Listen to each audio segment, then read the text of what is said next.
Dubai में किसके लिए जॉब हंट करना आसान है और किसके लिए जॉब हंट करना मुश्किल है? बहुत ही अच्छा क्वेश्चन है।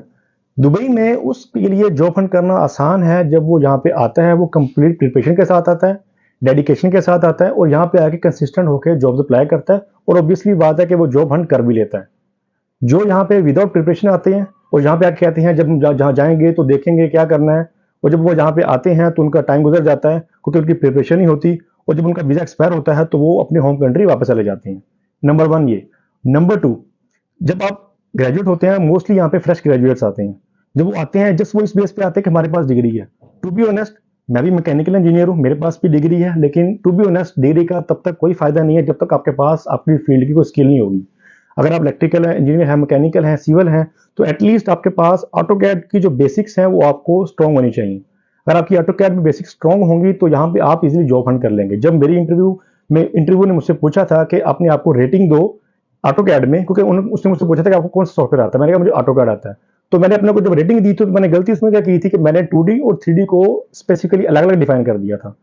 तो जब मैंने उससे कहा कि मुझे जो ऑटो कैड है वो 2D को अगर मैं रेटिंग दूं तो मैं अपने आप को रेटिंग दूंगा 10/10। हालांकि मैं मुझे इतना नहीं आता था, जस्ट मेरी बेसिक स्ट्रॉन्ग थी।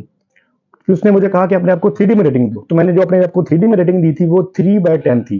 तो मुझे वहां से आइडिया हुआ कि अब ये मुझे हायर नहीं करेगा।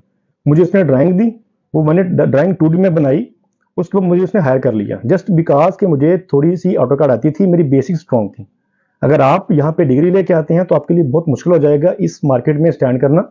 जस्ट अपने साथ अपनी फील्ड की सॉफ्ट स्किल में थोड़ी सी वर्किंग करें, उसमें जस्ट बेसिक स्ट्रॉन्ग कर लें, नॉट कि आपने इसमें एक्सपर्ट होना है। आपकी बेसिक्स स्ट्रॉन्ग होंगी, आपके लिए बहुत ईजी हो जाएगा इंटरव्यू डिफेंड करना।